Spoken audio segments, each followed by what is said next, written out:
Sanglante dans un camp de déplacés en République démocratique du Congo. Des hommes armés ont attaqué par balle et à la machette le site de déplacés de Lala dans le territoire de Djougou.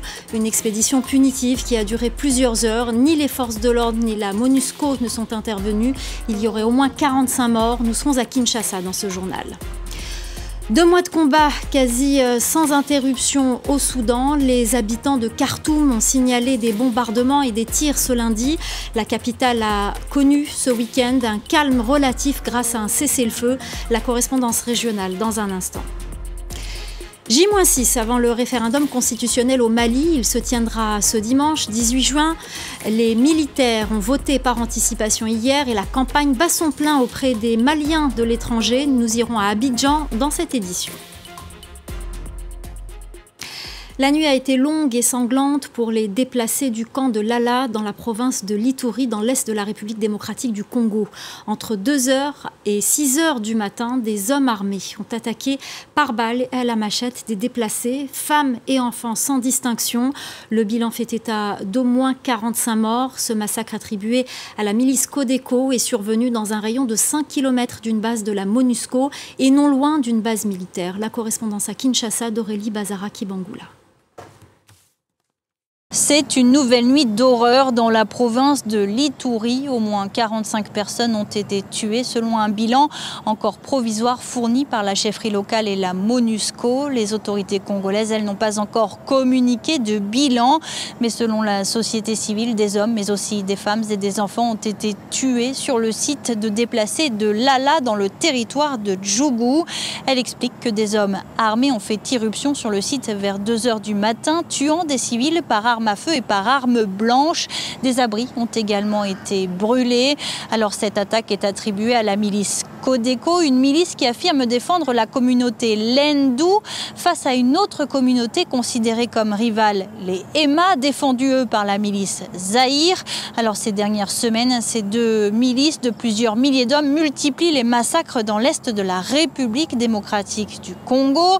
Ni les offensives militaires ni les tentatives de dialogue n'ont permis de faire baisser les violences. En déplacement dans la province voisine du Nord Kivu, le ministre de la Défense, Jean-Pierre Bemba, a une nouvelle fois appelé les groupes armés à déposer les armes. Selon les Nations Unies, les violences dans l'est du pays ont poussé plus de 2 millions de personnes à fuir leur domicile. Et puis toujours en République démocratique du Congo, au moins 8 personnes ont été tuées dimanche soir à Kazindi, dans le territoire de Beni, selon plusieurs sources locales. Cette attaque est attribuée aux ADF, des rebelles affiliés au groupe État islamique et originaires de l'Ouganda voisin.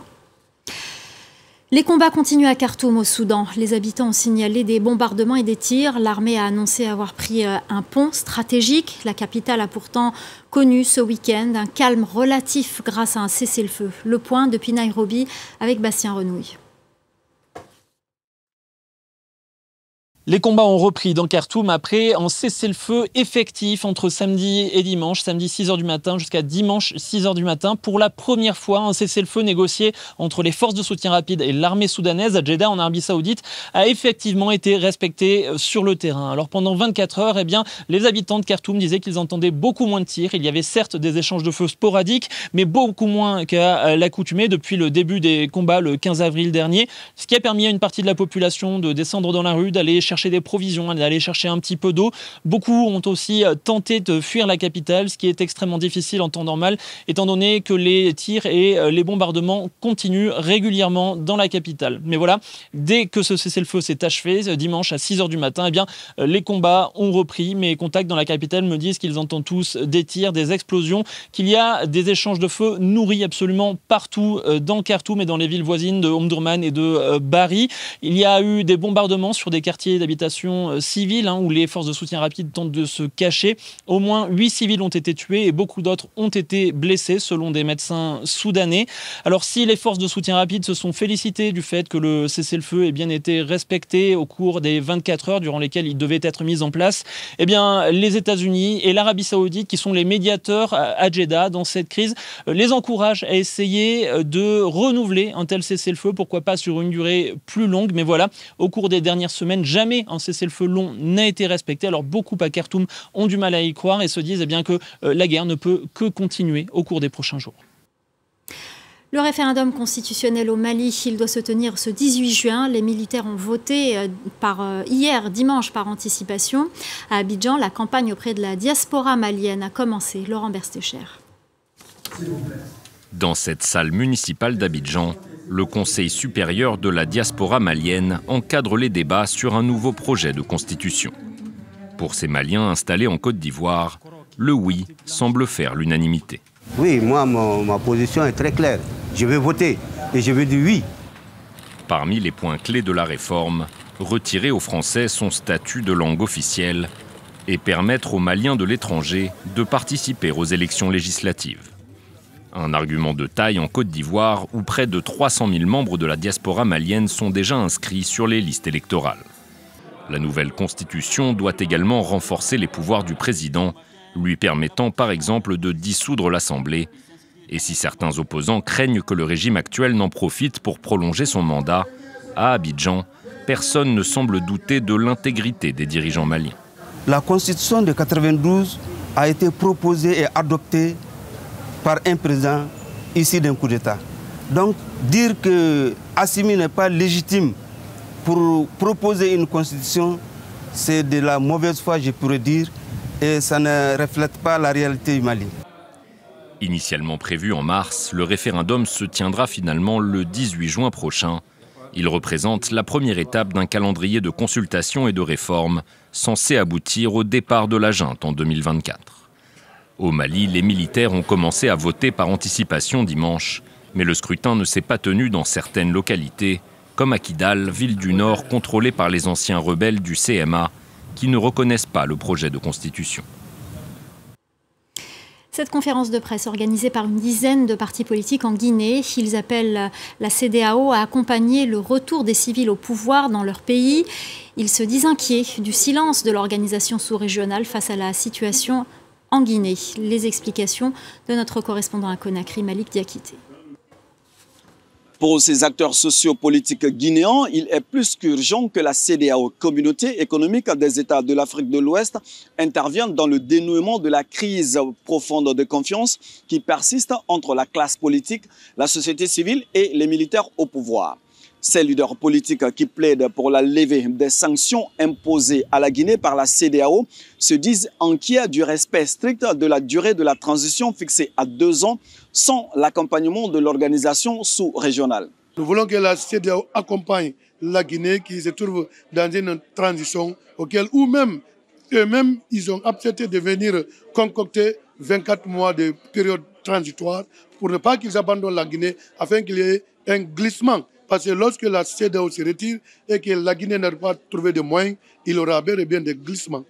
Il ne faudrait pas qu'on se désolidarise de la CEDEAO en se disant « Ah, nous voulons faire quiconque dit en Guinée ici que la Guinée peut organiser les élections. » Et sans la CEDEAO, sans l'Union européenne, sans les Nations unies, il nous a menti. Pour rappel, en septembre 2022, la CEDEAO avait pris des sanctions progressives contre la Guinée, notamment le gel des avoirs financiers des dirigeants assujettis d'une interdiction de voyager, ainsi que la suspension de toute assistance et transactions financières en faveur de la Guinée par les institutions financières de la CEDEAO. L'instance régionale reprochait aux militaires de ne pas vouloir rendre rapidement le pouvoir aux civils. Une CEDEAO qui est attendue dans les jours prochains à Conakry pour continuer les négociations avec les militaires au pouvoir. Pour finir, on vous parle de la tradition des eaux florales en Tunisie. De nombreuses familles perpétuent le savoir-faire de la distillation comme un ableu dans le Cap Bon tunisien. Un savoir-faire très ancien qui remonte à l'ère mésopotamienne. Reportage de Lilia Blaise et de Hamdit Lili. Sur la route de Nabeul, à 60 km de Tunis, les feshkas, ces bouteilles bombées remplies d'eau florale, se vendent en bord de route d'avril jusqu'à juin. Orangers, églantiers, roses et géraniums, pendant 5 mois, les femmes récoltent ou achètent ces fleurs pour les distiller. Tout commence dans le marché du centre-ville, où Boubaker vend les roses en vrac. Alors ici, vous avez des roses qui arrivent tout droit de Kairouan. Les clients en achètent en général 2 à 10 kilos, principalement pour la distillation. L'eau de rose sert ensuite à parfumer les salades de fruits, les gâteaux, ça nettoie le visage et apaise aussi les yeux enflés. Faute d'une bonne production, le prix des roses a un peu augmenté cette année.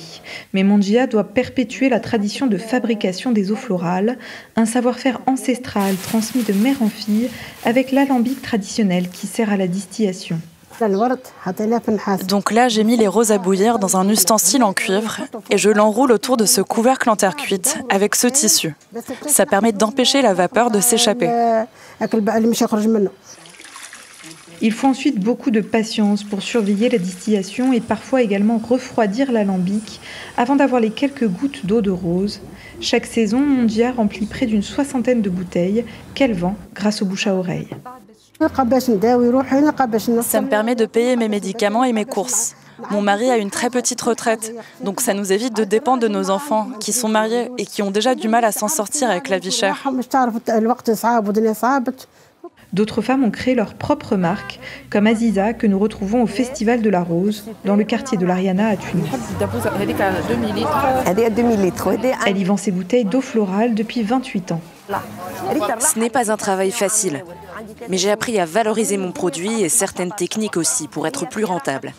J'ai aussi mon fils Hamza qui travaille avec moi et j'ai aussi 7 sœurs avec qui je travaille. Nous nous investissons tous dans cet artisanat. Sur le marché mondial, la demande pour les eaux florales et huiles essentielles est en constante augmentation. Autant dire que la filière tunisienne gagnerait à être davantage valorisée. Voilà, c'est la fin du Journal de l'Afrique. Merci aux équipes en régie, merci à notre chef d'édition, Khalid Doussi, et merci à vous de nous être fidèles.